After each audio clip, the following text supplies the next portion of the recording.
आपल्यासोबत ठाकरे गटातील नेत्या जे आहेत सुषमा अंधारे जी आहेत त्यांच्यातून आपण जाणून घेऊया नेमकंच या काल जे गोळीबार झाला आमदार गणपत गायकवाड यांनी पोलीस स्टेशनमध्ये जाऊन गोळीबार केला, नेमकंच या गृह खात्यावर याचं वचक आहे का नाही याच्याकडून नेमकंच याच्यावर काय परिणाम होतील? तर नाही, गृह खात्यावर वचकच नाही आहे. हे बघा, अरे म्हणता कार्य येते आणि पेराल ते उगवते.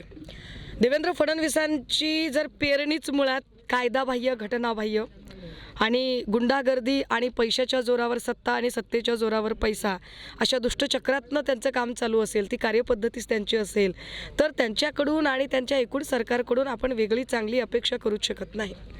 मी कालही म्हटलं, मी सकाळपासून अनेक माध्यमांशी बोलताना सांगितलं की मला ही अंतर्गत धुसफूस वगैरे वाटत नाही. धुसफूस फार छोटी असते हो, छोटेसे लटके रुसवे फुगवे असतात.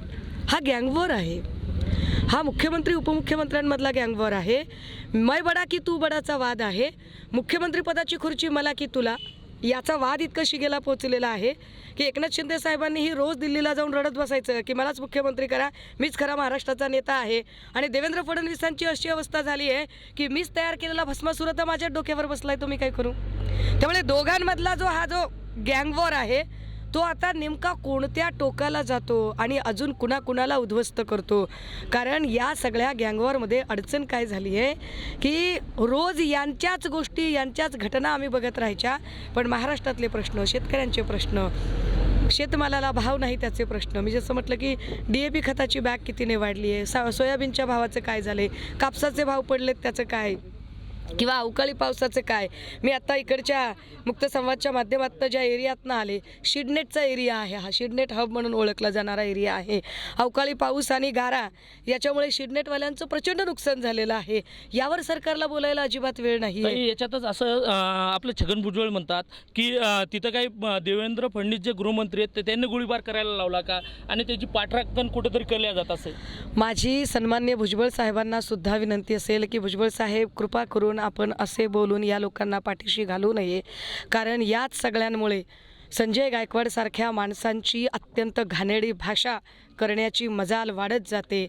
बाकी तुम्ही कुठल्याही पक्षाचे असाल तरीसुद्धा लोकप्रतिनिधी म्हणून इतक्या अर्वाच्य भाषेत तुम्हाला बोलणारा माणूस आम्हालाही आवडत नाही. भुजबळ साहेब, हे नीट समजून घ्या.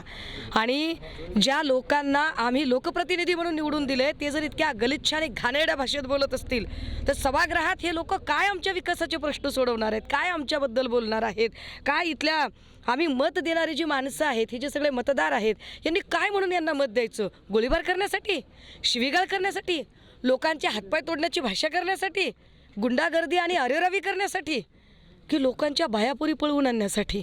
तो भाजपचा राम कदम भर सभेत, भर बाजारात सांगतो कोणती पोरगी पसंत पडली आहे सांगा, पोरगी उचलून आणून देतो.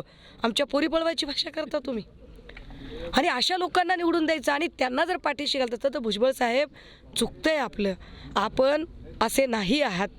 आपण कृपा करून का भाजपच्या वारंवार कच्छपी जाता, एवढाच मला सवाल येतो. आज जे बीडमध्ये एक सभा होणार आहे त्या सभेत मुंडे असो की आंबेडकर असो आणि फडणवीस साहेब एकत्र येणार आहे, याच्याबद्दल आपलं काय मत आहे? बीडमध्ये कसली सभा आहे? त्यांचा एक कार्यक्रम आहे, त्या अनुषंगाने तिथं एकत्र. आणि कोणते आंबेडकर? आपले प्रकाश आंबेडकर आणि आपले मुंडे साहेब आणि फडणवीस साहेब एकत्र येणार एका मंचावर. काय मला काही त्या सभेची खरंच माहिती नाही, कल्पना नाही.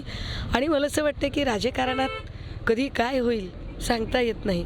पण एक नक्की सांगते, राजकारण आणि क्रिकेटसारखंच आहे, शेवटचा बॉल आहे तोपर्यंत डाव कुणाच्या हातात सांगता येत नाही. त्यामुळे कितीही पैत्रेबाजी केली, कितीही चेकमेटचं राजकारण केलं तरी हे नक्की आहे की सत्ताधाऱ्यांचा माज 2024ला महाराष्ट्राची जनता मोडून काढल्याशिवाय राहणार नाही.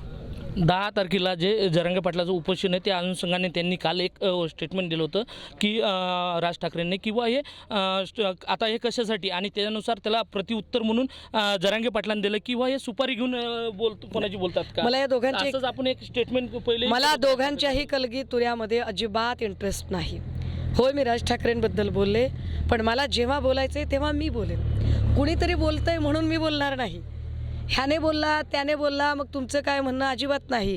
माझं बोलणं हे प्रतिक्रियावादी कधीच नसतं. माझं बोलणं हे माझ्या ॲक्शन प्लॅनवर माझा कृती कार्यक्रम म्हणून असतं. त्यामुळे दोघांचा कलगीतुरा, दोघांनाही लखलाभ. माझ्यासाठी महाराष्ट्राच्या जनतेचे प्रश्न जास्त महत्त्वाचे आहेत आणि त्या प्रश्नांवर तुमच्याकडे काही प्रश्न असतील विचारा, मी त्याची उत्तरं द्यायला तयार आहे. राजकीय कलगीतुऱ्यामध्ये मला इंटरेस्ट नाही. या होत्या आपल्या ठाकरे गटातील शिवसेना नेत्या सुषमा अंधारेजी. कॅमेरामन साजन दाबेसह विठ्ठल देशमुख, TV9 मराठी, वाशिम.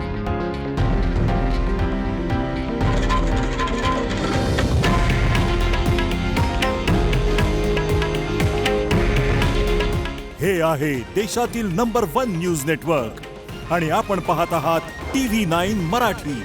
काळजी तुमची, हित महाराष्ट्राचं.